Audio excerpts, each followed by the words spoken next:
advice would you give to any artist that would like to become a country singer or country rock singer? What advice would you give them? Get out now! No. Well, you still can. Do it for the love of it. Right? If you do it for any other reason than the love of it, you're going to be disappointed. You know, you're going to be in for a rude shock, and you're going to spend a lot of money and go, oh, why did I do that? I'm serious. It's like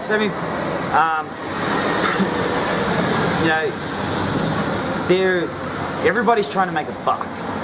And, you know, when it's a lot more expensive than people think and a lot more time consuming than people think, and if you're not enjoying it, you know, you're going to be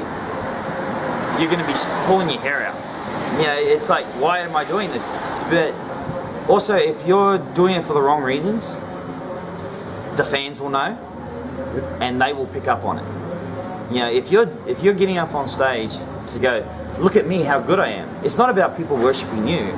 You're there to supply entertainment for them. That's right? And give the fans a bit of escape from their normal lives. They worry about money and everything else throughout the rest of the day and all that. For that time you're on stage, they want to just be absorbed in the music and whatever that means to them, and they want to have a good time. And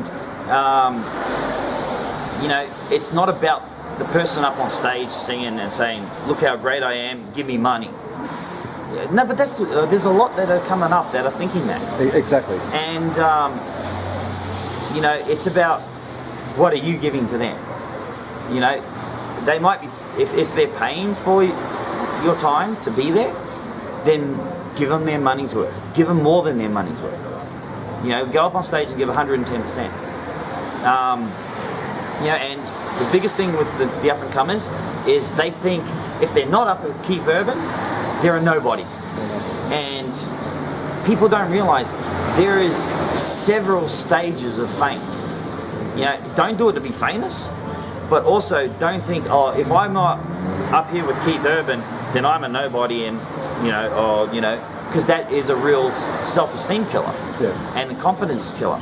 But there are so many different stages and levels, and acknowledge that. You know, and you know, if there's 3 people at your gig, there's 3 people at your gig. Play to them. You know, it's serious. And that's the thing is, I've been seeing a lot of posts on Facebook where artists are posting empty rooms, or even just 1 or 2 people in the room, and then complaining about it. It's like, hell, you're up on stage, perform to who's there. You know, enjoy it. You're getting, you know, and if you're getting paid for it, you're getting paid for it, do your job. Don't whinge about it. You know, and okay, so the room might not be packed out. You know, you might not feel like Tim McGraw, you know, or, you know, whoever, Toby Keith or whatever. But those 3 people that came to listen to you, that, you know, whether there's 1,000 people or 1 person, it's no different. And you know, 1,000 people, you're playing to 1 person at a time, really. You're playing to everybody. So it doesn't matter the size of the crowd. Get up there, enjoy it, and give it your all, every time. And has Mark Shay ever entered competitions? Yeah, I did. I entered a number. Like I said earlier, I said I did the Gimpy competition, and not sure if they were ready for me then.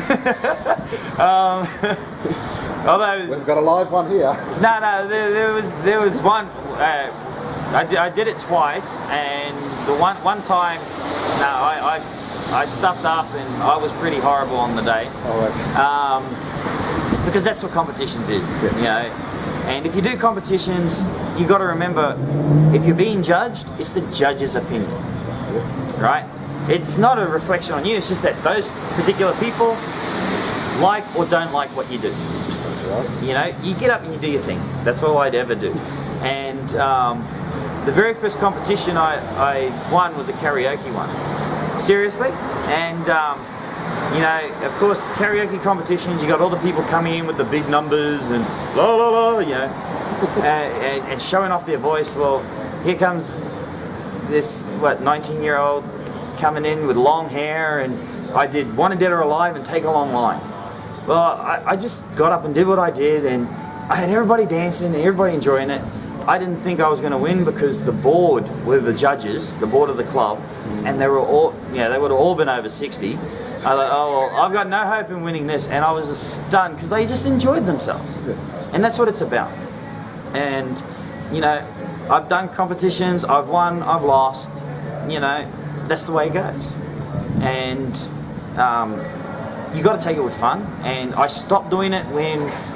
I stopped karaoke competitions when I actually went there to win the heat money. I was a bit low that week, and I won it, and I didn't, and I got upset. And I thought, well, why am I doing it?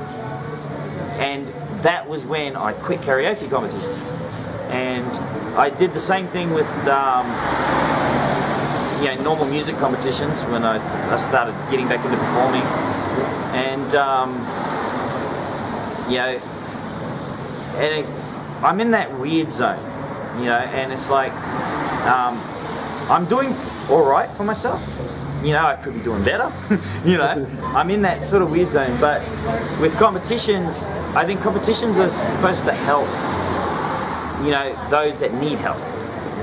Give them some exposure because they can't get it elsewhere.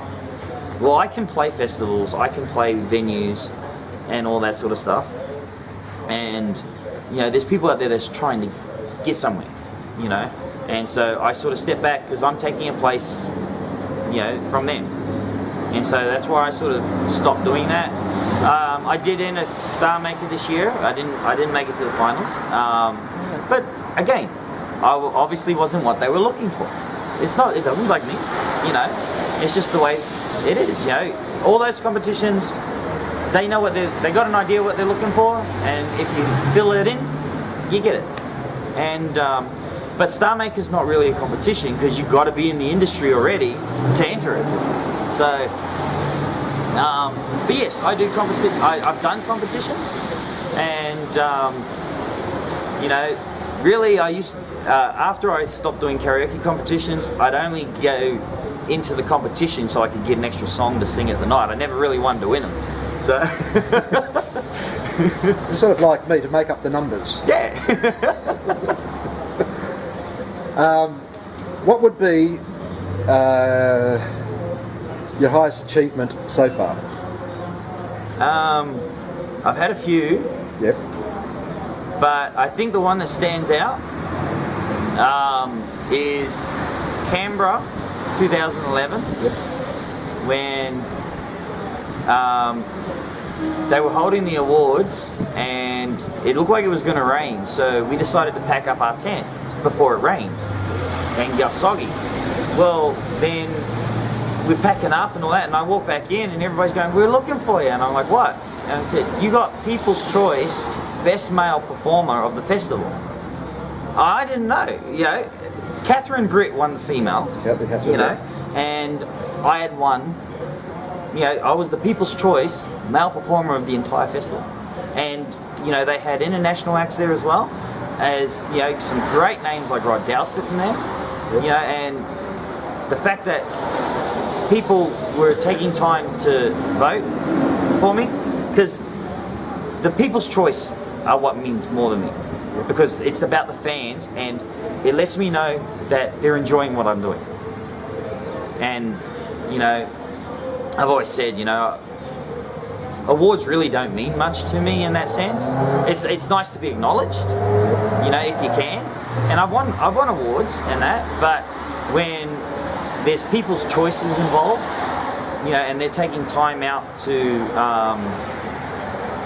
vote for me, and because they think that what I've done is better than others, that's what means most to me, and that's the real one that stands out.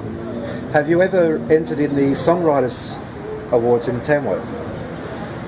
No, not the Songwriters Awards. Like, awards these days now, I get that it costs money to run them, but the reason why I don't go in a lot of awards is because I'd be broke every week if I entered all the awards, because it costs money. Oh, okay. And it doesn't seem like much, but if it's $30 a song, well, if I put in 3 songs, there's $100. And there's so many awards, and so to go into all the awards, I'd need thousands and thousands of dollars just to cover them all. There are awards like the Golden Guitars where if you're a member of the CMAA, you can go in, but if you're not a member, it's $200 to go for a Golden Guitar, right? Now, that's why I don't go into a lot of awards. It's like, where's this money coming from? But if you become a member, then you can enter it. And that's what I don't mind that sort of thing, because you're becoming a member of an association and all that sort of stuff. But a lot of these songwriting awards, you got to pay to get in them, and well, most of them actually. And when you start adding them up, okay, it's great to have. Oh, I won this award. Well, you paid to go in it. It's not that you were better than everybody else. It was you were better out of everybody that paid. Yep. And I understand that it needs to, but it makes it hard when there's not many at all that are free, where people can just submit and then they go through it. Now, I know every artist have embarrassing moments. Yeah. Have you ever had embarrassing moments while on stage? I don't get embarrassed too much. You're talking to a guy that MC'd Monkerai BNS Ball 2012, and I was the only artist that went out into the crowd and got hit with food dye, and I'm comparing it on stage, covered looking like a Smurf. Photos are on Facebook. The reason why is probably because whenever I see people that struggle with confidence on stage, I say to them, oh, what's the worst thing that can happen? And they always, they'll say something like, oh, I forget the words, or I'll make a fool of myself. I said, well, I would have thought that the worst thing that could happen is all your clothes fall off and you're standing there naked.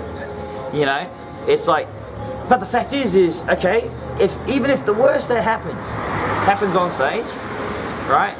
People will be talking about it, sure, and it might go for a month or 2, but you keep going, people will forget it and they'll remember the good stuff, and it really doesn't matter. So don't worry about if you make a mistake on stage, or if you do something, just don't do anything offensive, but like if there's something accidental, that most people would be embarrassed about, it's like, shrug it off, and keep going. And I really can't think of an embarrassing thing on stage, because I've had that sort of mentality for a long time.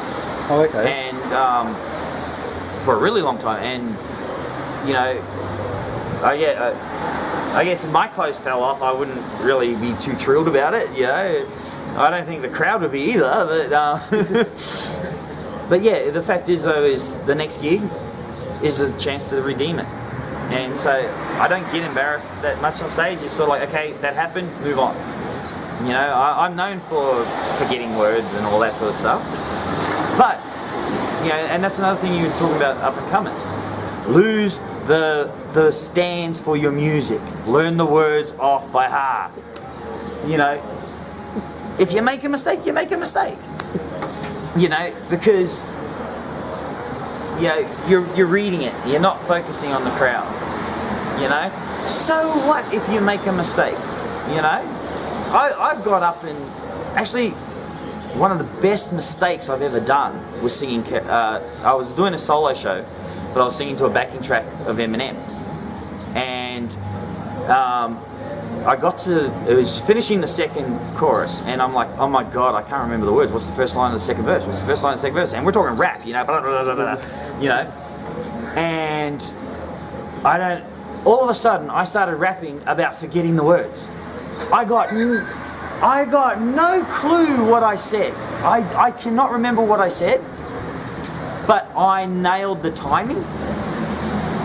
Everybody absolutely cracked themselves laughing, and they had a ball, and it was amazing. And it was just a mistake. And I'm like, I forgot the words, and I'm just rapping along, just whatever came to mind, and it just clicked. and that was just how to turn something, you know, where some people would go, oh my God, I forgot the words, what do I do? And stop. You never stop. You just plow on through, even if you sing the wrong words. Yeah. And how often do you do rap music? I used to do it. I used to do it a fair bit because with the karaoke, you know, a lot of people struggle with rap, and I was okay with it. And so I'd do Eminem. You know, like some people would be out and they'd want to hear their songs, but they wouldn't want to sing it, or they couldn't sing it. You know, they just couldn't get their tongue around the words. So I do Eminem. I do, you know, she likes big butts, but I cannot lie. You know, Sir Mix-a-Lot. And I used to sing 1 Week by Bare Naked Ladies. You know, and that's probably one of the quickest songs I've ever sung. But you know, I used to do it a fair bit just because I was able to. And then you had that period where people would put rap in the middle of the song, so people would be singing but they wouldn't know the rap part, so I'd have to jump in and help them out. But yeah. And I believe you also, apart from music, interview people. Yeah, me and my wife started up a magazine, Country Loud. Yeah. And we did it more for the indies, because it's harder to get into magazines because everybody wants to know about the great big stars and all that. When the chance avails us, we will interview the larger stars, but we make sure that the indies are well covered, and you know, we don't charge for reviews of CDs and things like that. So I because being an artist, I know a lot of the artists. It was just natural for me to interview them, you know, and I'll just chat to them and that. And my wife's a photographer, so she takes the photos for the magazine. And I must admit, she takes some beautiful photos. Oh yeah, she does. She's a an amazing photographer. Jane Denham has called her the best live photographer in Australia for country. So, but yeah, we just wanted to do something different, and a magazine that wasn't loaded with ads. Like, we do have a few ads, but you know, it was about pictures and, you know, information. So, and also we cover other things. It's about country life in general. You know, like, we'll cover places that we visit. You know, me being a muso, we're on the road all the time, so we'll go visit places like Craig's Hut with the man from Snowy River. Oh yeah, you know, and all that. You know, a lot of country people like their utes and ute shows, and we'll cover ute shows, and we'll do cover line dancing and all that sort of stuff as well. And we do have a couple other contributors, and you know, they'll be doing places and people that we can't get to. So. And is it a magazine, as in a magazine, or just on the internet? Well, we designed it as a digital magazine, so we didn't have to worry about capital. You know, and you know, it's hard to get things into stores, and you need a lot of money to start it up. And it's like we could wait till we got it, or we could be doing the magazine now. And it's like, well, let's put it online. People can download it, and there is an option for a hard copy, but because the website's in America, it is fairly expensive. So we make it a good quality magazine if people do want the hard copy, and it's more like a book. Yeah. Every magazine is like a book, pretty much, with high quality glossy photos and everything. So you know, it is fairly expensive, the hard copy, but we're a digital magazine. Are you able to name drop a few artists that you have interviewed? Yeah. Oh wow, we've interviewed a lot. Dozzy, Morgan Evans, Trainwreck, McAllister Camp. We're about to release a CMC special edition because the next issue ain't going to be out for a while, so we're going to bring out an early edition for CMC Ross the Hunter. And I've interviewed the Wolf Brothers, Kaylin's Rain, Kaylee Bell. I'm waiting to hear back. I'm hoping that we're able to do Blackjack Billy. So the big surprise for everybody at the CMC Rocks the Hunter, which everybody's talking about, Blackjack Billy, because they just tore up the stage. They were amazing. So we're hoping to get an interview from them. But like I said, we do bigger artists as well, but we also try and do the little indies as well when we can. And getting back to your music, have you ever did a duet Yeah, I done for one. recording? Yep. Yep. Yeah, with Alice Plum, a young artist out of Canberra. Yep. It's a song off my album called Kick It Up, and I wrote it 2 weeks before before going into the studio to record it, and I'm like, this is a duet, you know, who am I going to get? And I actually asked Jane Denham, but she couldn't in that time. It was too short to organise, and Alice has played backed up with for me on stage in that a number of times, and she just got an amazing voice. And I thought, oh look, I'm going to send you a song. Come into the studio and do this song for me. It's a duet. I can't do it on my own. And she came in and she tore it up and she made this song her own. And it's just, I'm just so happy with the way it turned out. And yeah, so it's a duet between me and Alice Plum called Kick It Up. And besides your fans, have you ever co-wrote with any other entertainer? Well, I've co-wrote with my adopted father. I've co-wrote with Troy Kemp from McAllister Kemp. I'm trying to organise some co-writes with for the new stuff that I want to do with Damien Bagley and Morgan Evans and even Mike Carr. Excellent. So it's just working out a time to do it. It's sort of like, you know, when aren't you busy? And when are you going to write a comedy song so you can do a duet with me, or I can do one with you? Okay. Well, now I'll put him on the spot. Yeah, we'll have to work that one out for sure. No, that's a good idea. People get a giggle out of, Keith Urban Stole My Girl and Booby Warm and that. And so I'm known for a lighter side as well. So I'd love to work out one, and we'll do that. I know Joanna Hamana once. We were joking around. Somebody brought up the name, I want a hunk on a John Deere tractor. And I said, that'd be a great, they commented that. Yeah. And I said, that'd be a great idea for a song. And she goes, well, you know I can't write for crap, so you write it and I'll sing it. So I've got to try and write this song, I want a hunk on a John Deere tractor, so that she can sing it. It's going to be interesting. Yeah, that will be. And Mark, so what is the next album? You just released one? Stomp came out at the very end of 2012, so we really just ran 2013. I want to go in and record just an EP. Yep. But there's a new. I'm working on something else at the moment, if I can pull it off, because I got to get the licenses for it and that. There is a cover song that I've been wanting to do that's gone down well, and if I can get the license for it and record it, I might release that as a single first. But it just really comes down to resources, and it's sort of like I'm thinking the next one might be an EP, like 5 or 6 songs, instead of a full-length album, only because of the time it takes. Like Stomp was, it just came together so well. You know,